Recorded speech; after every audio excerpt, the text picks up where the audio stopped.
What's up? This is John W. Snyder. This is Release Rotation. Thank you so much for listening to my podcast. I'm trying to figure out a lot of things, trying to figure out what I'm doing, where I'm going, what my niche really needs to be, where I need to go with this thing.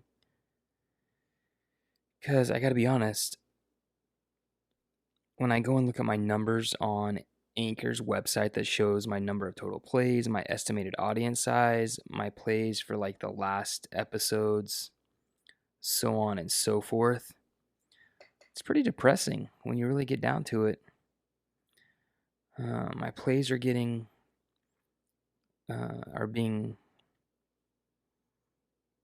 sorry, I'm reading this. My amount of plays per each episode have been going down. If I just go back to like June, even like they've just gone down, like from March and April 70s and 60s, June 50s, or that was May 50 plays per episode, then June 40, July 30, 20 plays, and then my last episode had 19 plays. I don't know why. I don't know what I'm doing. So it's trying to figure out what's going on. Maybe I'm not promoting it enough on different websites, different places. And I care and I don't care. I care more of just trying to figure that out and figure out why. I don't care that my numbers are low. Like, that's not why I'm doing this. Obviously, you've been listening. I'm not doing this podcast to get 1 million listens. I'm doing it to scratch a creative itch and to do something else with my time. And so maybe I need to dedicate more time to it. Maybe I need to figure out some things to make it more enjoyable. I'm not sure. Maybe they're too long of episodes. I don't really know. I don't know why, but definitely something to look into to see why my numbers are going down. Maybe I'm boring to listen to. I don't know. Maybe that's why I do need to get some interviews on here. And maybe that'll be more interesting. But I just opened with that because that's what I was feeling and what I wanted to talk about real quick.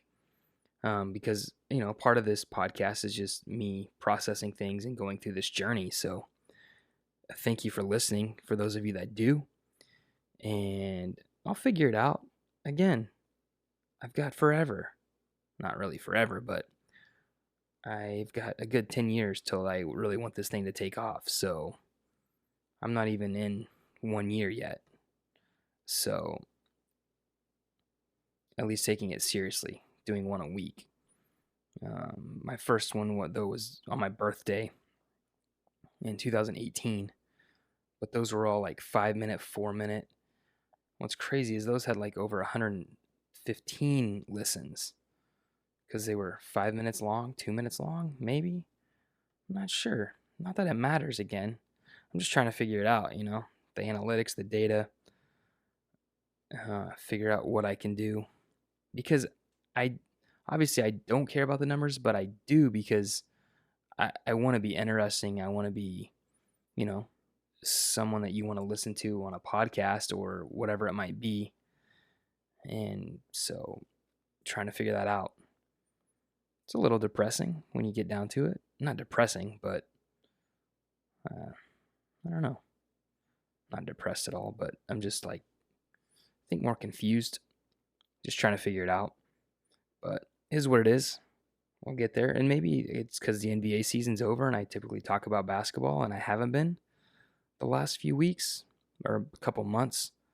But now we're into football. College football started.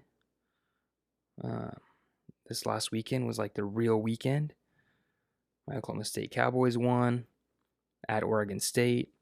OU got to play on the national stage on Sunday night against Houston. They looked good. They looked decent. They weren't spectacular. I don't think Houston's a great team. mean, they still won handily. I think Jalen Hurts looked amazing at quarterback. He wasn't so big on himself, but he accounted for 6 touchdowns. So you can't be too disappointed. They did give up quite a few points, but that's what the Big 12 does, is give up a ton of points. So that wasn't surprising. So I don't know. The top 25, most of them looked great. Oregon was the only top 25 team to lose their opening game, and they lost to a higher ranked team, which was Auburn. So top 25 looks solid. And speaking of top 25s and rankings, one idea and one thought I have is, why rank teams preseason? Like, why not wait until about 6 weeks in? I think it would be awesome to rank teams after every single team has played their first conference game. Then I think we should rank teams. It'd be an even playing field from the get-go. And I don't know, one reason might be is, you might have a team that's ranked number 3 in the country. They win their first 5 games by 10 points on average. Right now they're going to stay number 3 if the other 2 teams ahead of them don't lose. But then you could have like the number 12 team win their first 4 or 5 games by 20 points each. And they could stay in the top 10, like later 10, 12, 8, whatever, instead of being, maybe they should be the 3rd or 4th team. But because they were 12th or 13th coming into this season, they're not going to move up. And then let the season play out. I don't know. What are the pros and cons against that? I'm not quite sure. But it would be very, very interesting to see what that looked like if we did that. Same with the Heisman race. I mean, really, the Heisman race isn't talked much about until later in the season, but there's already a short list, which, I mean, I know it gets ranking or ratings for media, for sports shows and radio shows and TV shows. I get all that. Top 25, I get it. I get why we do it. I get why it happens, but I would just love to see teams not get ranked until like 6 or 7. That would be awesome. So, I don't know. We'll see. That's just an idea I have. So, we'll be right back after this break.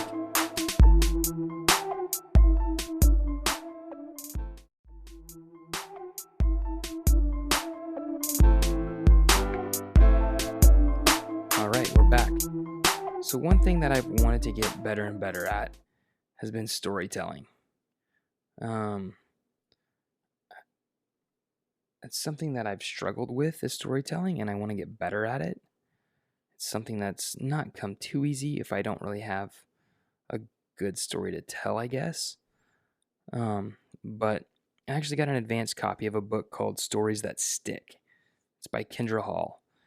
And it's how storytelling can captivate customers, influence audiences, and transform your business. The book doesn't come out until September 24th, but I started reading it the other day. I'm about 10 pages in, and so far it's really good. And, if you want to get better at telling stories for your business, for yourself, whatever it might be, even the first 10, 15 pages that I've read, I know it's going to be a great book, and I'll recap it a little bit more as I get further and further into it. So next week I'll give a little update about it. But I want to better myself in everything when it comes to my podcast and doing this, because, like I said, this is something I've wanted to do for a while and that I'm doing. And so one way of bettering myself is reading books. And Stories That Stick by Kendra Hall was a book that I saw that really stuck out to me. And so I'm really excited to get into it and get better and learn. And that's what most of the things that we do are about, is learning, but it's also doing. And I think that's one thing that holds people back, and I know it's held me back over time, is wanting to get perfect at something. And, oh, I'm not going to do it until I have a website. I'm not going to do it until I've done this. I'm not going to do it until this. Oh, let me read this book first, and then I'll do it. Let me read this book. Oh, here's another book that talks about marketing. Let me read this, and then I'll do it. Here's another book. And I know for myself, I get stuck in those cycles of, not doing things or starting things because there's a book about it I want to read. So instead of doing, I'm watching other people succeed and take off because I'm reading their books or watching their YouTube videos or listening to their podcasts, instead of focusing on my own and doing my own thing. And I know that probably is the same for a lot of you, is you keep procrastinating because you're not ready yet. You've got to do this. You've got to do that. And from my experience, you're never going to do it. And you're going to just waste time and more time doing things that aren't really important to what you're doing. Like if there's a certain YouTube guy you like to watch, and he posts a video every day and every video is 30 minutes, I mean, that's 30 minutes you've wasted when you could have been doing something and acting on whatever it is that you want to do. And so I just want to challenge you, if you're listening to this, stop reading other people, stop watching other things. If you really want to do something, spend more time doing that thing you want to do, rather than watching other people succeed and do that thing.